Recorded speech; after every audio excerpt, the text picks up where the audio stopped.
Hey everybody, it's GauntletX, and welcome back to some more Magic Arena, and today we're going to be playing this week's Midweek Magic Event, which is going to be a Phantom bot draft of the Brothers War. This is going to be a free draft event, always a huge fan of the limited Midweek Magics like the drafts and sealeds, so I'm pretty pumped about this. Because it is a free event though, we won't be keeping any of the cards we draft, we're just going to be playing some free Magic to get a couple random rare rewards and a mystery cosmetic, as well as get a little bit of practice of the current quick draft format, the Brothers War. Without further ado, let's hop into the draft. Alright, and here we are with our Pack 1 Pick 1. Since this is going to be a free midweek Magic draft, I'm going to do a little bit of a stipulation draft today where I'm going to try to draft some of the more kind of interesting and crazy cards, the stuff that's not really the best pick in the pack, but the most fun build-arounds to try to get to work. So I'm probably going to go with Quicksilver Amulet Pack 1 Pick 1. This is something I would almost never recommend taking, especially out of a pack like this, because the only thing it's going to do is it's going to spit out some of these big artifact creatures like Boulder Branch Golem or Spotter Thopter a little bit earlier, and it's very easy to draw this card with only smaller creatures in your hand, or to draw this card after you already have like 7 or 8 mana in the late game. There's a lot of things that can go wrong with this card, but when the stars align and you draw this with 7 and 8 mana artifact creatures in hand, you can do some goofy things with it. So that's what I'm going to take here, but I will still mention what I would take if I was strictly trying to win, if you're trying to get a little bit of tips and tricks towards drafting this format yourself, just trying to get more rewards out of the quick draft queues. So from a strictly competitive perspective, I'd probably take Obliterating Bolt here, just a nice, efficient removal spell, but there's also some premium commons to keep your eye on in future packs and in your own drafts.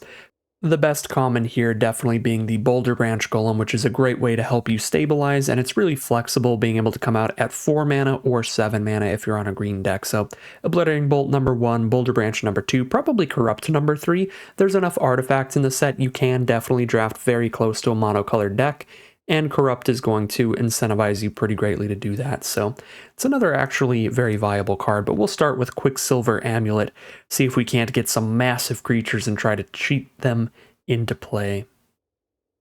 For Pack 1 Pick 2, there's nothing really crazy, no super wild build-arounds here, so we are probably just going to take the best card in the pack. That will also help us a little bit for our big ramp strategy, and that is going to be Static Net here.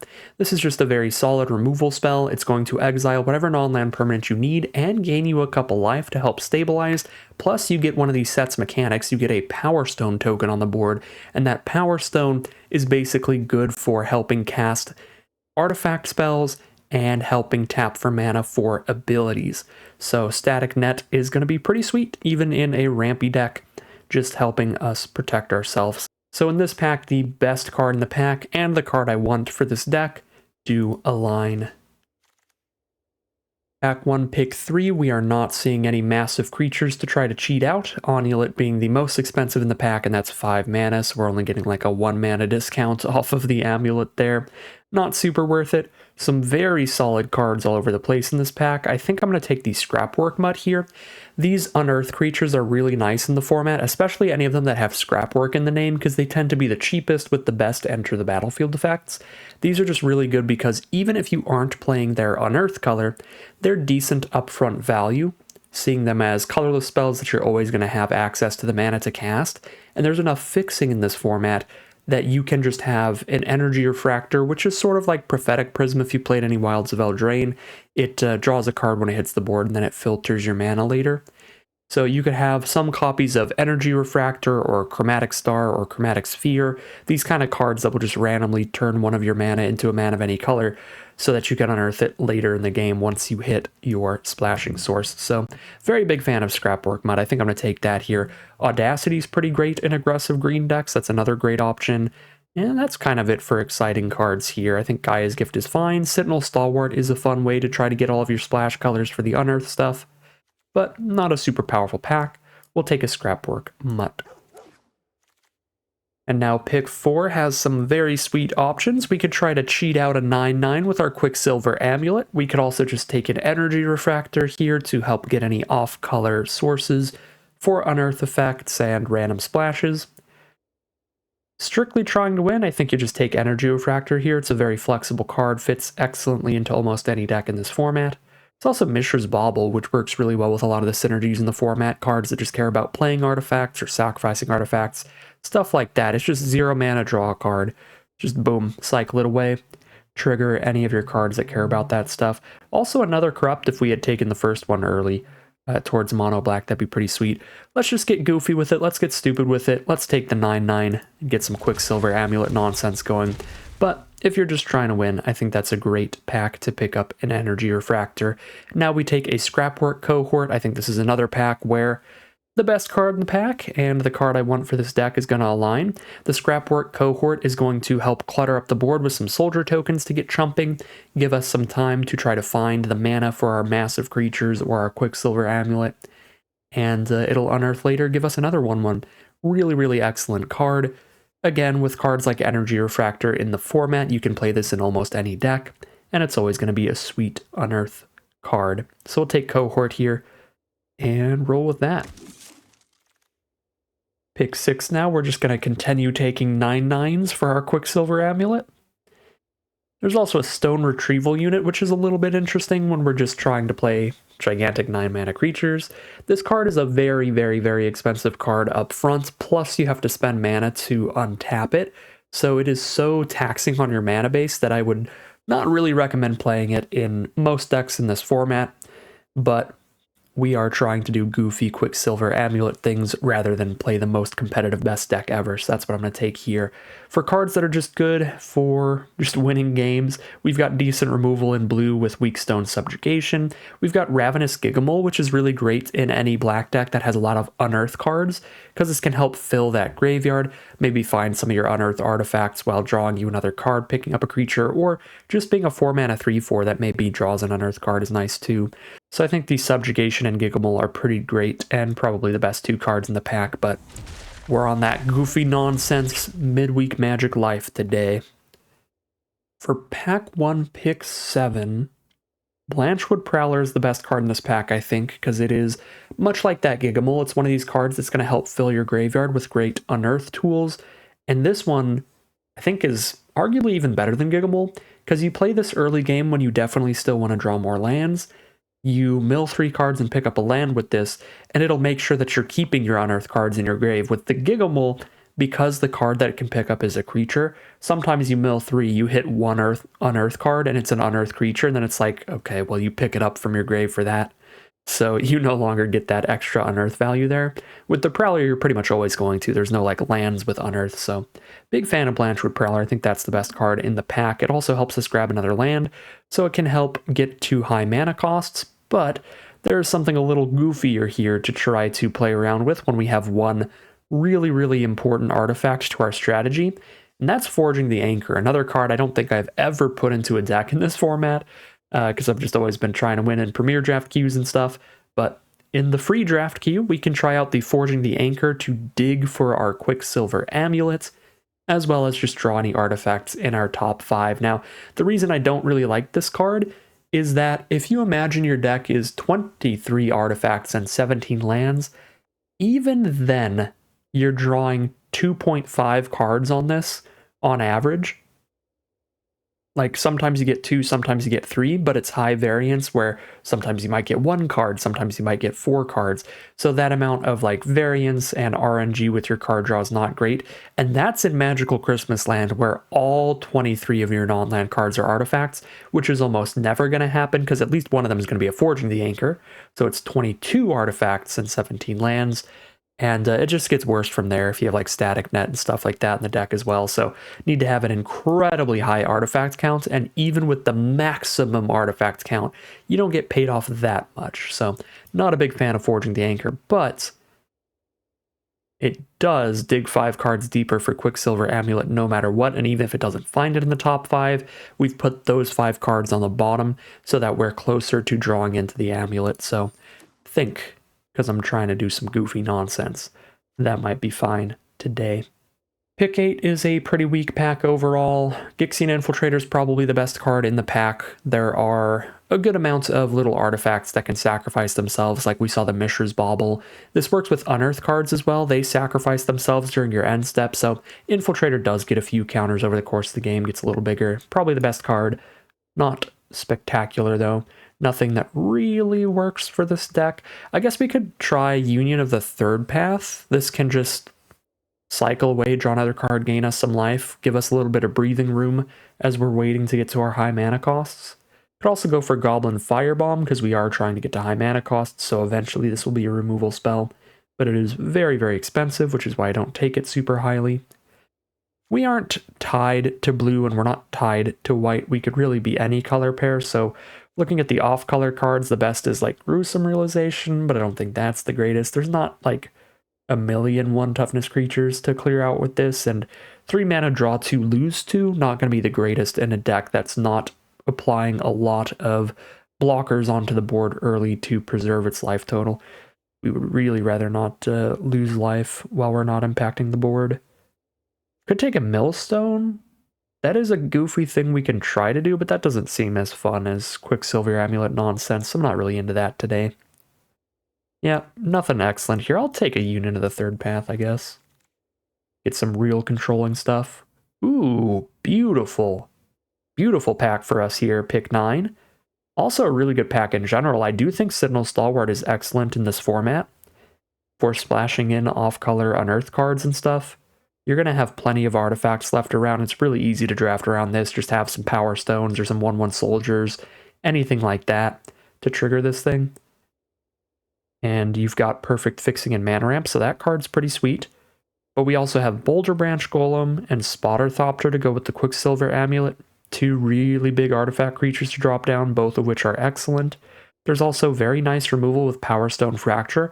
Plenty of expendable cards. There's Unearth creatures, there's Soldier tokens, there's Powerstone tokens. So Powerstone Fracture is great. And Corrupt is also sweet for going mono black. Let's take a nice stabilizing tool with the Boulder Branch Golem here. Even without access to green mana, just a 7 mana 6/5 gain 6 can be pretty good. Now for pack 1, pick 10, another Union of the Third Path. Maybe if I get like a full place out of this, we just gain a ton of life off of it. And just never die to aggro. Feels unlikely, but maybe. We could try to get the Power Plant Worker, Tower Worker, Mine Worker combo. That would be kind of cute. And they're all artifacts, which helps forging the Anchor. Those could be our early game plays. I guess one of them's 2 mana, one of them's 3 mana, the other's 5 mana. Another thing I basically never tried to do in this format because it's really inconsistent. But we've got the Forging the Anchor making us want to draft primarily artifacts really high. I still kind of like going for the Union of the Third Path thing too, because I've also not done that, and just having like a play set of this seems like kind of a fun thing to try to be doing in the early game. Just stalling things out. I'll go more on the Union of the Third Path line here. Another Stalwart still, and a Tokasia's Onulet. Take the Stalwart here, because the Onulet is not going to be very exciting. Don't know if we're going green yet. Wow, Energy Refractor still in here. I think Gix's Caress is pretty good too. Solid discard spell, because you get that mana ramp with the Power Stone too, so it's doing 2 things at once, which is pretty nice, but the Energy Refractor is just awesome. Okay, Machine Over Matter is just a super efficient bounce spell. Usually just 1 blue mana. Return any non-land permanent to hand, so seems reasonable. Could take Aeronaut's Wings just to make a big, beefy endgame creature flyer, but I think they're big enough that we can usually just jam in with them a few times, clear out their trump blockers, and then kill them. I don't think it's necessary to run a Wings. That's just not going to help in the early game. All right, pack number 2. What do we have here? Actually, a fantastic rare for our deck. The Thran Spider. 3 mana for a 2/4. Each player gets a tapped Power Stone token, but hopefully we're better at using that with all these high mana value artifacts. And for 7 mana, we can look at the top 4 cards of our library, reveal an artifact from among them, and put it into our hand so that can dig for all of our big endgame artifact creatures. Love me a Thran Spider here. Some other excellent cards in this pack, mainly cheap removal like Obliterating Bolt, Powerstone Fracture, Weakstone Subjugation. If you can pull off the full mono red, Sardian Cliff Stomper gets really nasty. And Goblin Blast Runner is really nice for the red-black sacrifice aggro decks. Just a real good pack in general there. Pack 2, pick 2. Junkyard Genius, excellent option for those red-black aggro sacrifice decks. I think that probably is where we would end up in this draft pod if I was just drafting competitively from the start, because we would have started with Obliterating Bolt, maybe found a Gigamole at some point. I think we would have taken a lot of red cards out of pack 1, and pack 2 is where the Junkyard Genius here puts us into Rakdos. But we're in a pretty fun spot here. Keep taking good artifact creatures like Self-Assembler now. And this could make it so if we get all these Mine Workers, Tower Workers and stuff, it's easier to find the full trio. And no matter what, it's like a 5-mana 4/4 that draws you a card. You just have to draft one other Assembly Worker creature. I think I like a Self-Assembler here for this deck. Again, best card easily Junkyard Genius, but that's not what we're doing here. We're doing fun nonsense. Let's grab Self-Assembler. Now, what do we got? Obstinate Baloth, if we main green as one of our colors, is a really nice card against aggro. 4-mana 4/4 is kind of a roadblock, and it gains you 4 life when it hits the board. Super good stuff there. There's an Elsewhere Flask, which is one of the really good just fixing mana rocks. Turns all of your lands into whatever basic land type you want till end of turn. So no matter what spell you've got in hand, you can definitely cast it. It's a really fun combo with Corrupt, where you turn all of your lands into swamps, and then you just Corrupt for the maximum damage, equal to the number of swamps you control. So that's pretty sweet. I do like Combat Courier a lot. This can cycle itself away, dig through our deck pretty quickly. It's nice and cheap, super efficient. Actually, kind of like Combat Courier here for cycling through and trying to dig into our most important cards.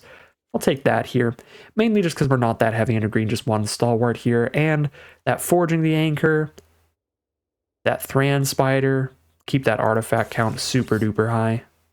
Try to take artifacts over creatures of flesh and blood. Pack 2, pick 4 now. Nothing much. I could try to do Ivory Tower, Union of the Third Path things. Doesn't feel like the best idea ever.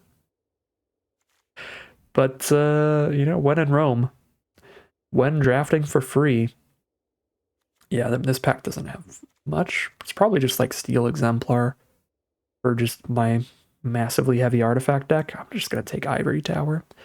Mightstone's Animation's a real good card. 4 mana to turn one of your artifacts into a 4/4 and draw a card. It's pretty sweet. But, again, I'm going to try to take just exclusively artifacts, basically, so maybe Ivory Tower, Union of the Third Path shenanigans give us a lot of breathing room in the early game. We'll see. Pack 2, pick 5. Reconstructed Thopter is fine. Urza Powerstone Prodigy could actually be pretty helpful. Urza is going to keep drawing and discarding cards, and every time we're discarding an artifact, which will be a lot of the time, we're creating a Powerstone, which is ramping up into our large artifact creatures. I actually think I want Urza over the Thopter. Urza is also excellent with Unearth cards. We just discard an Unearth card, get a Powerstone, and still have some extra value there. Oh, there we go. That's exactly what the doctor ordered. An 8/8 with Vigilance and Ward 4, so it's really hard to kill. When it dies, we get 8 mana. And that mana doesn't leave our mana pool until the end of our turn. Yeah, we're taking the Suchi Cave Guard. Go big or go home this draft. Now there's a Boulder Branch Golem, scoop that up. Although there is a Mine Worker for the Self-Assembler. I don't think I'm taking that over Boulder Branch, so we're probably just Self-Assemblering for like one creature, but that'll still be fine. Another Urza. I don't really love the idea of having 2 legends in here, but I do really like Urza's abilities in this deck in general, discarding an Unearth card, getting a Powerstone, drawing into our big creatures later, or digging into our amulet and stuff. Alright, pack 2, pick 9. Bunch of incredible red aggro cards, which was probably like my favorite archetype in the format. The Sardian Cliff Stomper, the Goblin Blast Runner, and the Penregan Strongbull, all excellent aggro options, but that's not what this deck is about. And now there's Monastery Swift Spear still in here. Ooh, All right, Firebomb or Mine Worker. Who needs removal? Let's grab our first assembly worker to go with our self-assembler. Now we've got an Elsewhere Flask for perfect fixing. Could take the frontliner, just get more Unearthed Dorks in here. But it is just like a 1-mana 1/1. Just be our early chumper, mostly. Probably the idea. Yeah, I'm not that excited about that. Let's grab this Elsewhere Flask for some random fixing. All right, not going to play any of this. None of this. We could play the Archaeologist, right? Put a non-creature, non-land in your hand. Yeah, we could. It's a little bit of an early roadblock.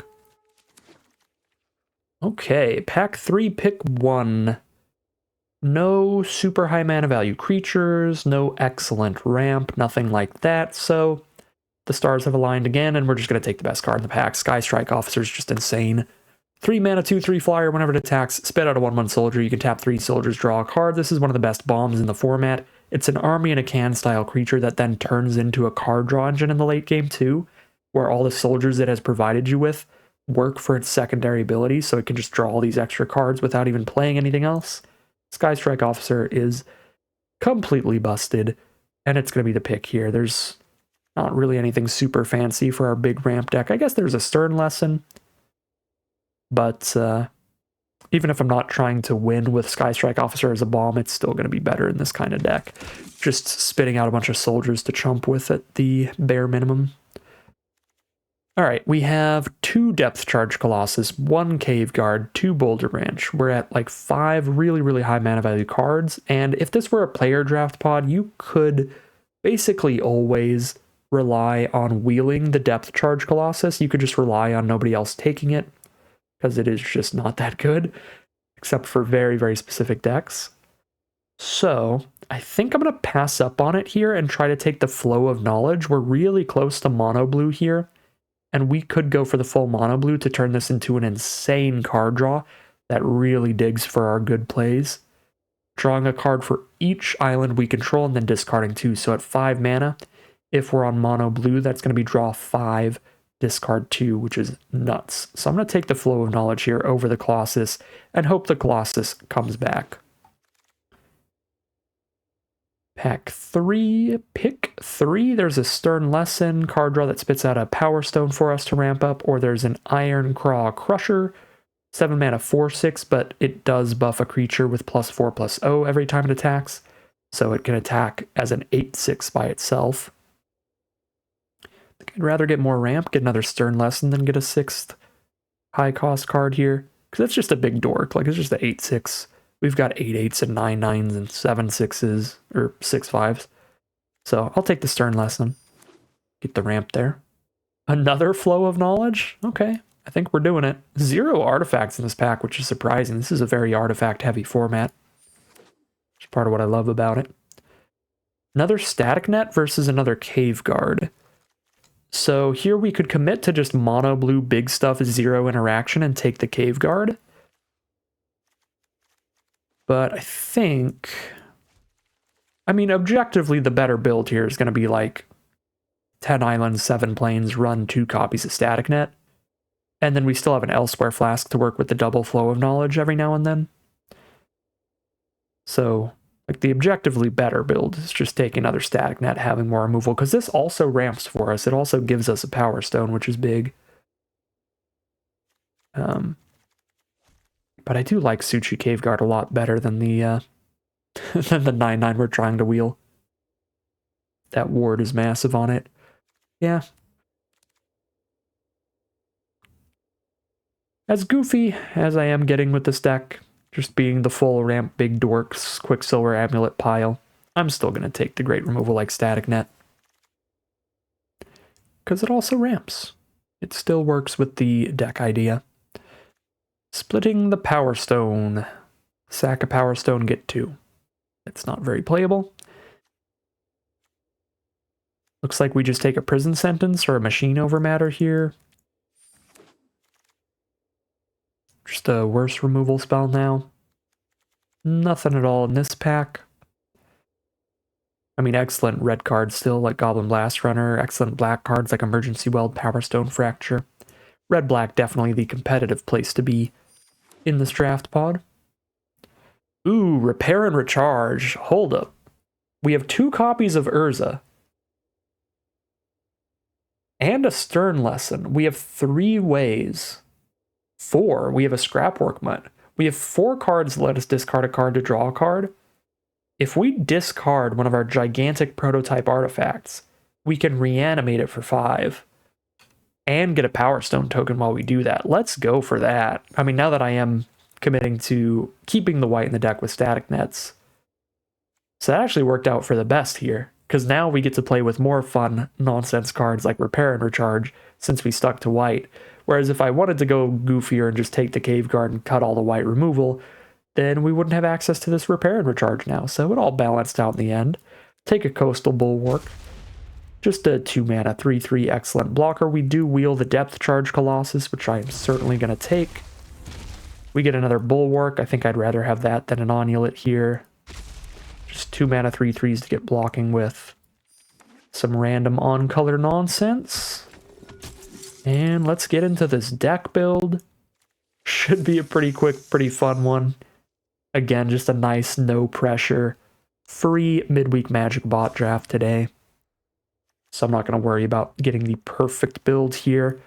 But I think we're cutting the Ivory Tower Union of the Third Path nonsense and just actually using 2-mana 3/3 defenders and stuff. Just big early game blockers. Do want to try to cut down on some non-creature spells here to get this Forging the Anchor as good as possible. But maybe we cut the Forging because our non-creature spells are really fun. The double Urza to go with the repair and recharge. The Archaeologist self-mills to go with the repair and charge as well. The double Flow of Knowledge are just big. Yeah, maybe we actually just drop the Forging the Anchor so I don't have to worry about cutting non-creatures, because our non-creatures are... Or sorry, our non-artifacts are like just as fun as our artifacts. So not even just like from a strictly competitive sentiment do I think we should be cutting the Forging the Anchor, which I definitely do from a competitive sentiment, but also from a fun sentiment. Like, we'd have to cut some fun non-creature spells to get Forging the Anchor to be consistent enough. And I think we'd just rather not do that. Just focus on our draw a card, discard a card stuff. And just natural card draw. Okay, 1 Self-Assembler, 1 Mine Worker. Maybe doesn't quite get there. Yeah, we can drop that Dream Team. Still 5 cards to cut. A little heavier on white now with the repair and recharges. Do we drop the Flow of Knowledges? Still got the Elsewhere Flask to go with it. Is our curve looking at? Like, we got a 1-mana combat curry. We have 2 Bulwark, a Scrapwork Mutt, and the Archaeologist. We've got pretty decent blocks in the early game. Machine Over Matter for early bounce. Double Static Net. I think with double Static Net, we can just cut the Prison Sentence. It's a little weaker removal. The Static Net, just completely exiling it and giving us a Power Stone is quite nice. Maybe not a deck that needs Energy Refractor. It still cycles for us. And the Energy Refractor might let us drop a Boulder Branch turn 4, which could be a thing. Yeah, I think I still like the Energy Refractor. It also hits that red mana for Scrapwork Mutt's Unearth, as does the Elsewhere Flask. Yeah, we're not cutting Energy Refractor or Elsewhere Flask here. Got a lot of Power Stone production even without Stone Retrieval Unit, and that card is very slow. We'll still have Ran Spider, double Urza, double Static Net, Stern Lesson, Repair and Recharge. Yeah, we can cut a Stone Retrieval Unit. Let's cut like 1 of the flows. 2 more cards to cut. Maybe 5 big drops is enough. Cut the 3rd Depth Charge. Then 1 final cut. No, we've got the Quicksilver Amulet. Let's go for the full 3. Let's just have a bad matchup against aggro. That's fine. I'll cut a Bulwark and...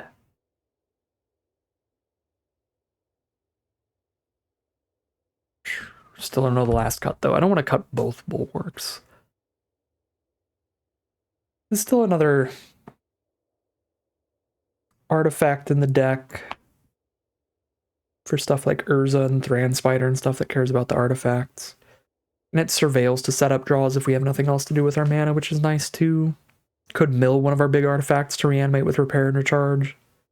Definitely not cutting a land, because we need a backup plan of just hard casting these big artifacts.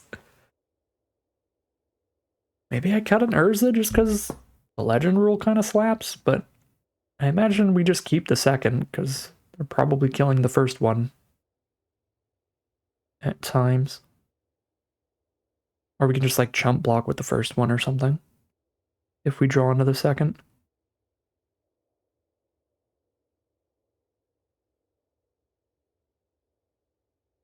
Let's just 41 card special it up, because I'm a goofball. Let's go 10-7 split here. We do have a very important double white card with repair and recharge, but we have Flask and Energy Refractor, so that's 9 white sources to hit double white for repair. And we want that island count high, so if we don't have Elsewhere Flask, Flow of Knowledge is still pretty big for us. So we'll do that, and we'll just play 41 cards, because I can't decide on the last cut. Alright, here we have a look at the final deck list for today. We are a blue-white ramp deck, just trying to cheat out some gigantic artifact creatures like 9/9 Depth Charge Colossuses, an 8/8 Suchi Cave Guard, stuff like that. We've got Quicksilver Amulet that we could use to put one of those out for 4 mana. We've got a Repair and Recharge we could use after discarding one of those to bring it back from our graveyard to the battlefield. We've got several ways to discard them, like Flow of Knowledge, Stern Lesson, a couple copies of Urza, as well as Scrapwork Mutt, and one way to mill them with Philology Archaeologist. So lots of ways to potentially repair and recharge to cheat one of them out early. And we've just got a lot of Powerstone production to just ramp into them and cast them later. The Urzas can spit out Powerstones, the Thran Spider spits out a Powerstone. Stern Lesson, double Static Net, Repair and Recharge, just tons and tons of Powerstone production as well to just cast a 7-drop or an 8-drop or a 9-drop. So lots of big finishers in this deck, which is going to be super, super fun. We've also got one early bomb, which is really nice. The Sky Strike Officer just beats down as a whole army in a can and draws a bunch of cards as its own personal card draw engine after a few attacks. So Sky Strike Officer is also insane, and overall looks like a really fun deck with a few just straight up super powerful cards like Sky Strike, double Static Net stuff going on, and a few jankety, really fun combos like Quicksilver Amulet and Repair and Recharge in the end game. So looks like it's got a little bit of everything going for it, and it'll be a pretty fun draft run as we head into the gameplay. Alright, here we are on the play for game 1. We've got a Coastal Bulwark into an Elsewhere Flask, into a Sky Strike Officer. Actually, that would be if it was a 1/2/3 mana card. I'm bad at math. We have Coastal Bulwark into Sky Strike Officer with an Elsewhere Flask backup, which looks like it's going to be pretty good, because that's going to make sure that we can Flow of Knowledge for the maximum amount of card draw, turning all of our lands into islands off of this. So that is super sweet. If our opponent does not have the early removal to kill a Sky Strike Officer, they might just die to our rare. But if they do, then we have a game of Magic here, where we'll see what happens as time progresses. Cohort was an excellent draw. Now we are just consistently curving out here. Drop a Cohort turn 4. Here's a Clay Revenant from our opponent for a 1/2 that can keep coming back from their grave to hand. So if they have the Powerstone Fracture thing here, they could use that to kill our Sky Strike Officer. Disfigure on the Bulwark to win this fight. That is fine with me, because they're not killing the much more important rare. Which Disfigure's not good enough to kill this rare, but just trying to say, as long as Sky Strike Officer doesn't die, I don't really care what else on our board dies. And Sky Strike Officer into Cohort is actually a really nuts curve, because the Officer spits out a Soldier token, and the Cohort is a Soldier and spits out another Soldier, so that's 3 soldiers to tap and draw a card. Oh my god. And then if it's still on the board next turn, it attacks again, and we have 3/1/1 soldiers that we can then tap to draw another card.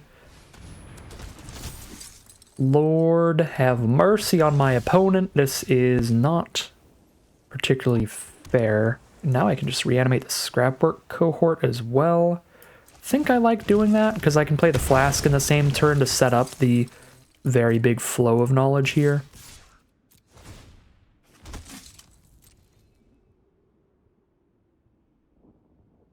Not that I'm going to need it with Sky Strike Officer as a card draw engine as well. I don't know. We're so far in Value Town at this point. What's a little bit farther?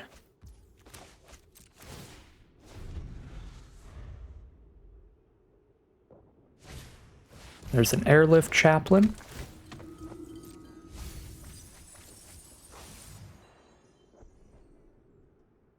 Mill a few cards, pick up a plains or a mana value 3 creature. Mana value 3 or less. They hit a plains, so if they need a land, they can pick it up. If they don't, they can just make the Chaplain a 2/2. And they're just going to make it a 2/2. So they could try to block and use a combat trick to clear out my officer. Okay, I'm just going to take that. At 20 life here, I think we're good. Let's draw another card. Find a Stern Lesson, go to our turn. Find a Depth Charge Colossus. Let's Static Net the Flyer to play around a combat trick on the Chaplain. Been long enough since I played the format that I don't remember what the combat tricks are. And let's just start sending it with the whole team. Already very far ahead in cards with a Flow of Knowledge coming up for another draw like 7 pretty soon. So let's just start turning these soldier tokens into damage to speed up the clock, putting them down to 11.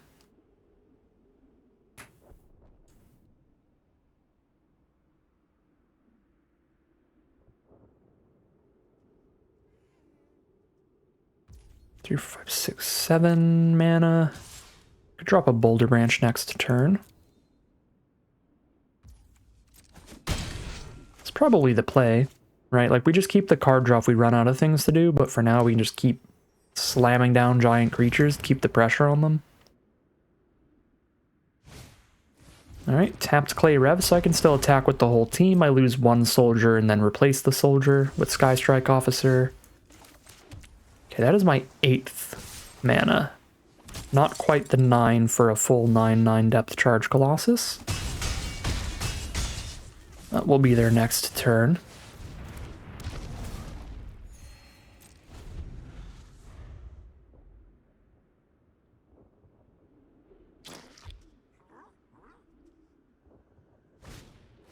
There's the Powerstone Fracture. Unfortunately, a little bit late for our opponent. It's a Goring Warplow for a Death Toucher to trade into the Boulder Branch Golem. That's definitely a thing. Another Depth Charge Colossus. 24 cards here.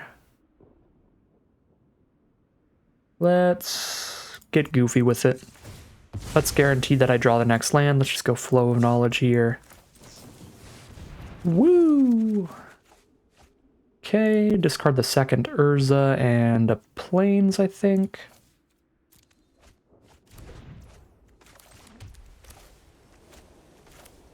Drop the first Urza. I think we actually pass seeing this Warplow over there. Although this into Warplow is not that bad. They've got 1 card left in hand and then my 9/9s don't run into it. Sure.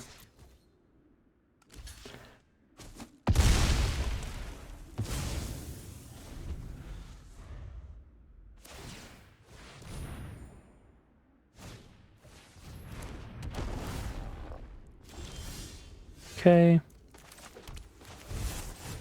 Start playing 9/9s. And there is the concession from our opponent. 1 9/9 is gonna be big enough.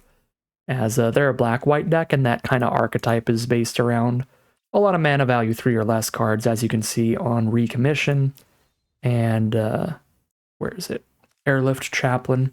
so they're not likely to have as much big cards as all these 9/9s and 6/5s we're dropping on them. So big work done by our bomb rare there, really. Mainly just Sky Strike Officer taking the game, but it was nice to be able to drop some of our big, gigantic Colossuses in the end.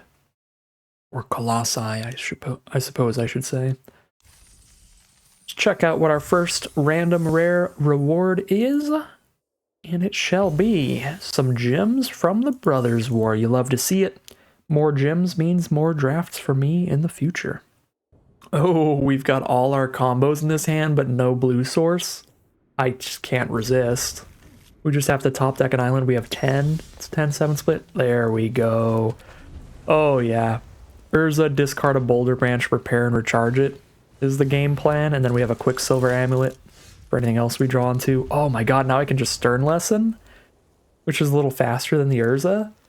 Our opponent might just be popping off, though. Yoshin Dissident is a disgusting card that can do some really, really powerful things real quickly. Every time an artifact hits the board, they get a +1/+1 counter on a creature. It's really good with the 4-mana 3/1 Scrapwork cohort. That thing spits out 2 artifacts off 1 card. Things just get real nasty. Yeah, and they're going to Bushwhack to guarantee they hit the 4th land. So hopefully that doesn't mean they have the dream curve of Dissidence into cohort here, as that would be quite bad for me. Yeah, we're going to go Stern Lesson here, I think. Because if they play just 1 artifact, Urza's not going to block Dissident anyway. If they play 2, Bulwark isn't. Alright, cool. It's just the 4/4 here. Not that bad for me. Let's draw 2, discard a card. Discard 1 of the Boulder Branches for repair and recharge.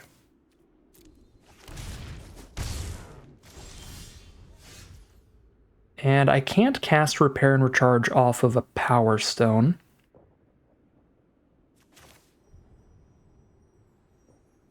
And I don't think I can afford to just play Amulet here either.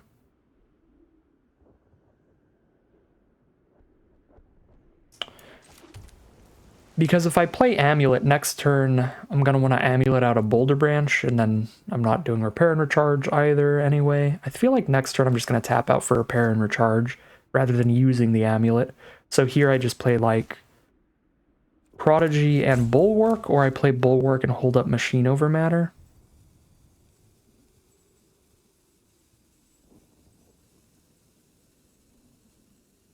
Probably Bulwark, hold up the bounce spell.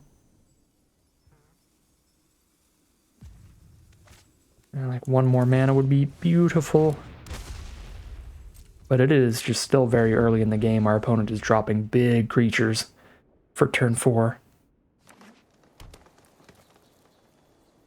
Turn 5 now. Prison Sentence the Bulwark. Could bounce my own Bulwark. Could bounce their Prison Sentence to kill the Dissident. Turn Machine Over Matter into just a removal spell. That might be better. Even if it means they get to Prison Sentence next turn.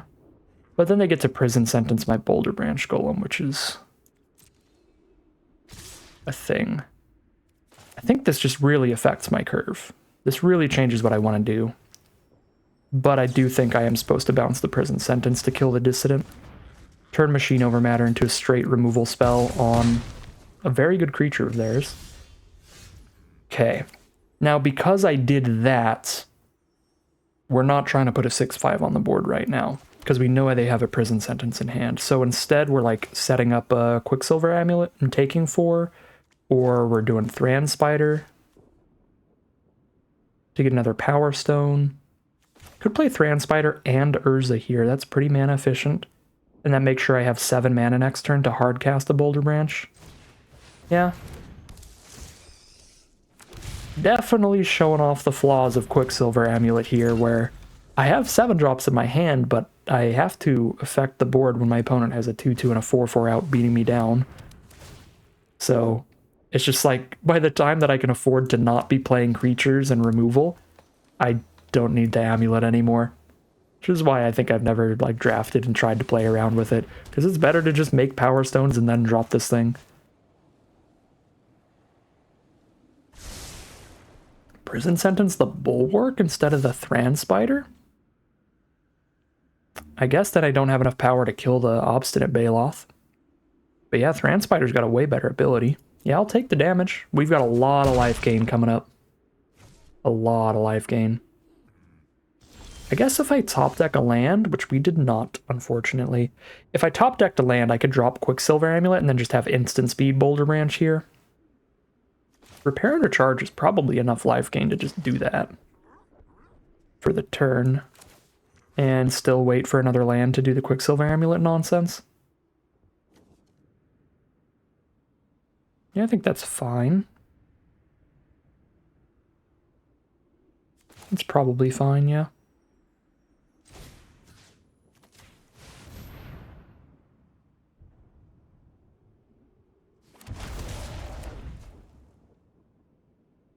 Oh, it doesn't come out tapped? Oh my god, just the Powerstone comes in tapped. Okay. I was misreading that card the whole time. I thought the creature itself comes out tapped too. That is nasty. Yeah, Repair and Recharge is going to be awesome in this deck.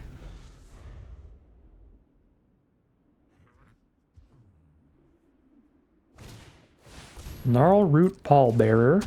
Make the Baloth a 5/5 so it trades into our Boulder Branch. That's fine. We probably have to just take that. I mean, I could go to 9. I've got more life gain, but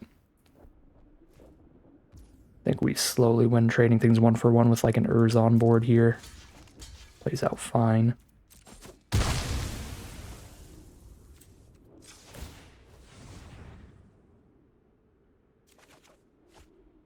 Find a land. That's for the Quicksilver Amulet, so I can Quicksilver Amulet instant speed Boulder Branch. Or no, I have enough Power Stones to do that too. What am I on about? 5, 6, 7, 8. Yeah, because I got the Repair and Recharge Power Stone, I have enough Power Stones to do the Quicksilver Amulet thing. Ooh! Quicksilver Amulet into instant speed 9/9 on blocks. Oh my god. Alright, so Quicksilver Amulet is actually doing things here too. Okay. This deck is fun. I love this game. Didn't have our bomb rare this time, so we get to do Quicksilver Amulet bomb rare things instead. And it is actually gonna do stuff. Even though we waited to play it until we had 8 mana. Oh yeah, let's go! Surprise, 5/5? I've got a 9/9. Boop. There's the concession from our opponent. Alright. Okay.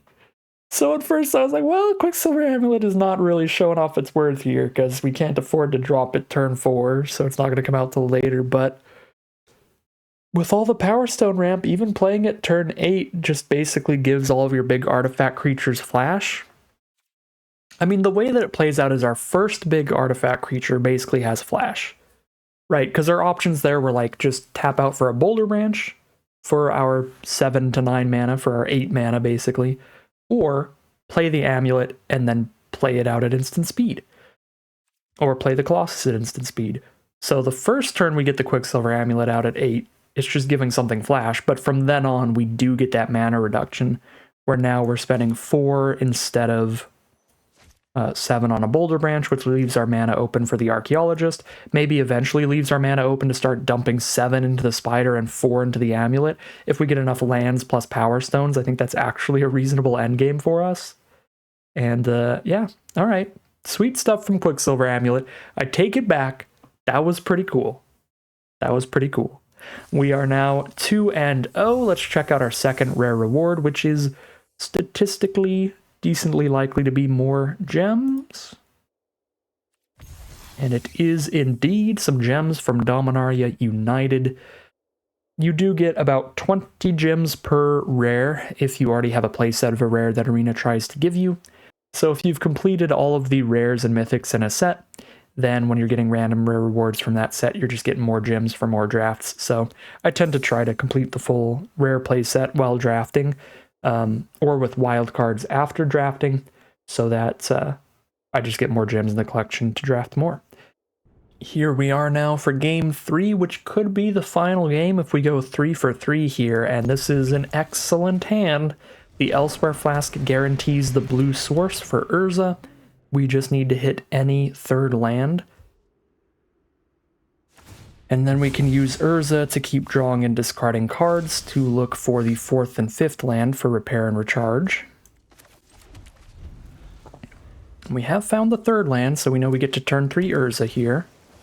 It's a Coastal Bulwark, turn 2 from our opponent. That's kind of insanely unlikely. Quadruple Plains as the first 4 lands. A bit rough, but sometimes it just is what it is. Alright, Pristine Talisman. Opponent's doing ramp stuff too, so we might have to see if they out-ramp us here, if they go with bigger creatures than we do. I mean, we're both going to be able to resolve some large creatures. The question is who's going to have the higher quantity of big creatures, I think. And that's going to be the determining factor of who wins this match, most likely. Because even if they kill my Urza, I can scrapwork one of these golems so that I can repair and recharge it, and the turn after I repair and recharge, I can hard cast the other one. So we're definitely getting 2 6/5s. Ooh, Argothian Sprite. That's kind of an issue, because all of my gigantic artifact creatures can't block that at all, and it can just keep getting bigger. So that's actually a really good card against my deck, because my deck is primarily artifact creatures, I would say. So let's drop a Scrapwork Mutt and just hold up Urza, I think. And it's better to discard an artifact off of Urza than it is Scrapwork Mutt, so I think I discard the 4th Plains to this Scrapwork Mutt. Because 5 lands and 2 Power Stones is going to be enough to drop these Boulder Branches. Well, drop whichever Boulder Branch I don't repair and recharge. And we'll get 1 Power Stone from Urza, 1 from repair and recharge.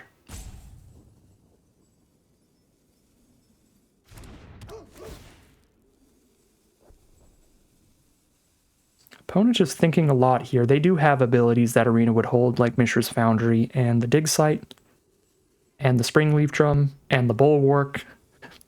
So Arena's always going to be asking them if they want to do something. So it doesn't necessarily mean they have an instant. They could just be doing something in another tab. Alright, let's discard our planes and draw a card. Find a Flow of Knowledge. That's going to be very big in the end game. We've got the Elsewhere Flask down, which is actually really important this game with the amount of planes that we have drawn into. So I think Flow of Knowledge is going to be the most important card for winning this game. So as long as they can't counter our Flow of Knowledge, I think we should win in the long game. Because again, as I said earlier, with the amount of ramp that they have over there, it's likely to come down to who draws and casts the most big creatures. And Flow of Knowledge is really going to help make sure that we do, because that's going to draw us at least like 6 cards by the time we cast it. Since our next several turns are going to be spent playing Boulder Branches, we'll probably draw 6th land by the time we cast Flow of Knowledge. And then we use that to dig 6 cards deeper, discard 2 lands or low mana value cards to play whatever big spells we draw into.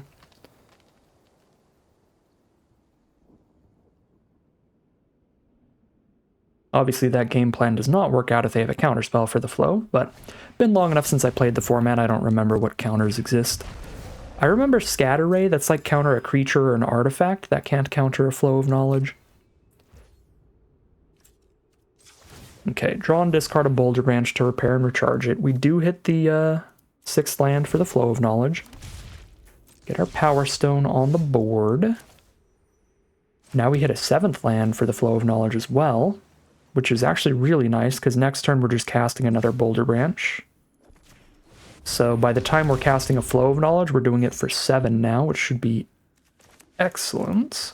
Although I am going to draw and discard another card off of the Urza, so maybe we'll be discarding a Plains to keep something better. We do have 1 extra Power Stone, so I get to use that ability. Alright. Cradle Clear Cutter. Big mana rampy dork. Attack with the 6/5, trade the 6/5s, buy us some time to get to our Flow of Knowledge. Draw a card, discard a card, find a Sky Strike Officer. That card is pretty nuts. Pretty nuts. Rather try to win without it, but it's an option.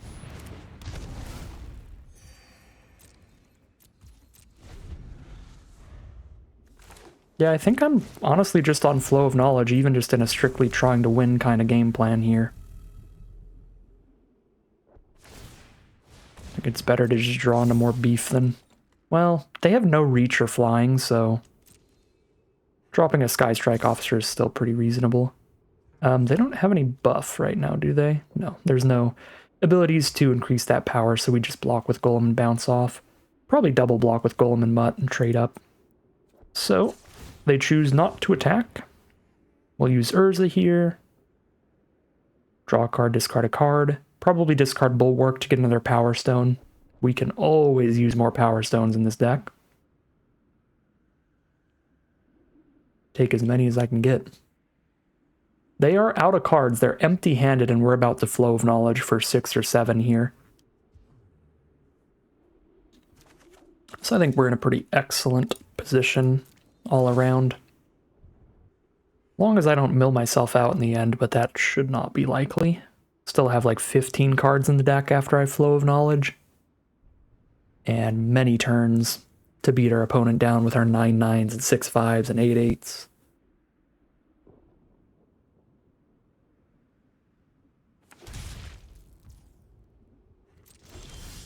Alright, yep, we hit that land 7. We Elsewhere Flask on blue. And I'm just going to Flow of Knowledge. Could absolutely just Sky Strike Officer Archaeologist, which might be better. Because I think they don't have any reach. I don't think Clear Cutter, yeah, they still don't have reach, so just getting an officer on board is pretty excellent too. But I'm just going to find more big dorks, and those are certainly more big dorks. Cave Guard, double Colossus. Yep, let's discard Island Archaeologist, I think. There's enough really expensive stuff going on in this hand that I'm going to keep the land for next turn.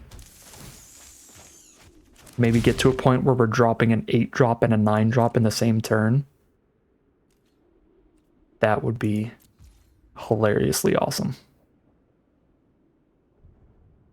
Alright, feels like a very winnable game at this point. 2 Depth Charge Colossus, a Suchi Cave Guard, a removal spell, a bomb rare.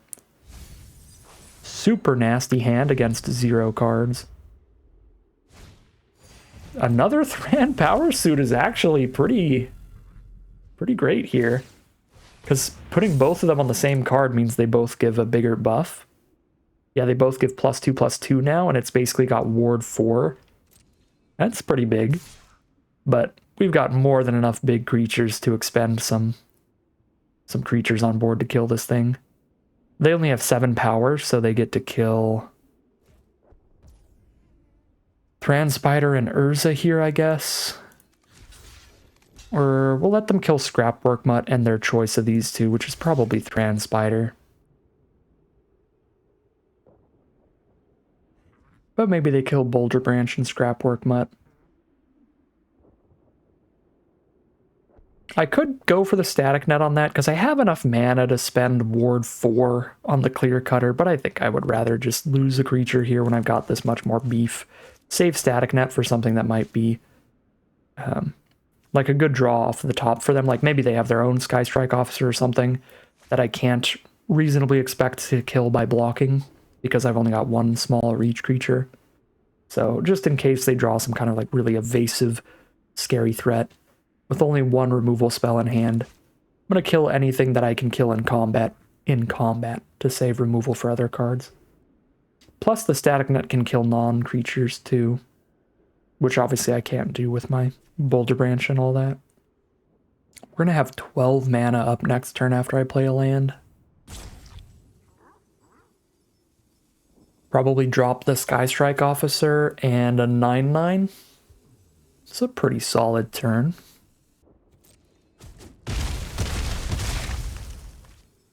Alright, they're going to kill our bigger creature, let us keep the Thran Spider.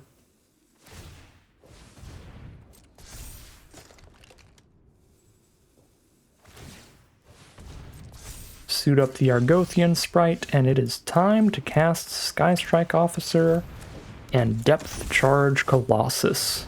Just tap out for the beef and pass turn.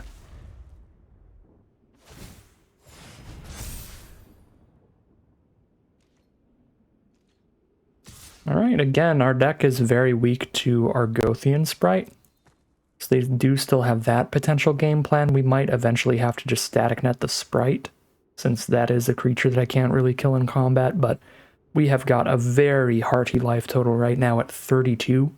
So we can take this 8 and still be well above the starting 20. So I think I'm still going to spend next turn just dropping massive stuff, but I guess since we don't have the mana to play the Cave Guard and the Colossus together, maybe I just play a Colossus and a Static Net, because I do have the mana to play both of those. Although this has the Ward 4, so... This is going to be 6 mana? No, this is going to be 8 mana. I would need 16 mana to play Static Net and Cave Guard. We have 12? Okay. Yeah, I think I would rather spend my mana on more beef than a Static Net right now, when it's going to be 8 mana to net the Argothian Sprite. So let's hit with our Sky Strike Officer and our Depth Charge Colossus. And now that I drew another Urza, I guess I can just chump block the Sprite next turn. So that buys me more time as well. Since the Depth Charge Colossuses do soak up my mana, because I have to spend mana to untap them, I'm actually going to go for the Cave Guard over the Colossus this turn, so that I don't have to start spending 6 mana a turn yet. Just the 3. Alright, here is Cave Guard. And untap Colossus is probably the play. Oh, it's their own Cave Guard. Now I could like maybe static net that one to find lethal.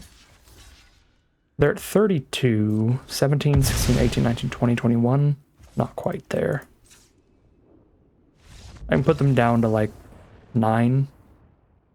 Or not 9, I can put them down to 11. If I exile their Cave Guard. But it does look like they are over it here. We've got a huge board state. Still 3 more cards in hand than them. We've got an Unearth card lying in wait. And whatever their last card in hand, probably not that relevant. So they are going to scoop them up in the end. And we are going to finish off the Midweek Magic Draft with our 3rd victory.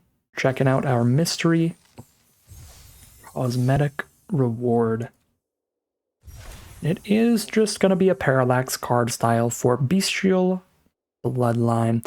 These are going to be the most common cosmetic rewards by a lot, because the Midweek Magic rewards are basically just a random cosmetic out of all the cosmetics on Arena, and there's like 300 card styles per set because of there being like 300 cards and a parallax card style for almost every card. So 9 times out of 10, you're just going to get one of these little card styles for your mystery cosmetic.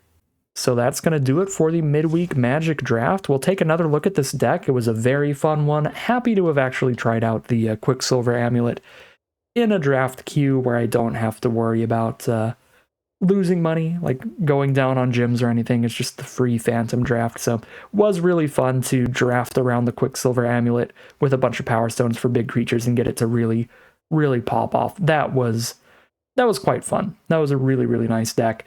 Drafting this format competitively, you can do slower Powerstone ramp style decks. You just really need to have the good early game blockers. Cohorts are huge for that. Bulwark's great, Scrapwork Mutt. Great early creatures with good enter the battlefield abilities to get your setup in the early game, get your Power Stones going. Basically, I think the only thing about this deck that wouldn't be the most competitive thing ever is mainly the Quicksilver Amulet. The Repair and Recharge was also a little bit of a goofy card to try to draft around, but I think we got there with the double Urza, the Stern Lesson, the Flow of Knowledge. Like, we've got the discard in this deck, so it actually panned out to be a really competitive, really nice deck. But the problem with a lot of these cards individually is that a lot of the times they won't pan out. You do have to find a lot of the other synergies to work with them. So Do think this kind of archetype can certainly work in the format. There are definitely Powerstone ramp decks that are pretty strong, but playing the format really, really competitively, you do often want to play some of the more aggressive strategies. There are a lot of great aggro decks in the format between red-black sacrifice, blue-white soldiers, black-white mana value 3 and less, a lot of stuff like that. That keep these kind of decks more in check. We were just lucky we didn't really play against any aggro today. Didn't get just completely eviscerated by a bunch of hasty, menacey, black-red nonsense or just a million soldier tokens early in the game. So some good matchups. Give us a nice little 3-0 run with a very fun, very reasonable deck. But that is going to end today's video. As always, I'd like to thank my patrons and YouTube members for their support, as well as you for watching the video. If you're interested in seeing some more videos like this, you can always like, comment, and subscribe to tell the YouTube algorithm to send you some more in your recommended feed. If you'd like to catch me live, you can check out the Twitch channel in the link in the description below. And if you'd like to support the channel directly, you can check out the Patreon link in the description below. But other than that, as always, thank you very much for watching, and I'll see you again soon for some more Magic Arena.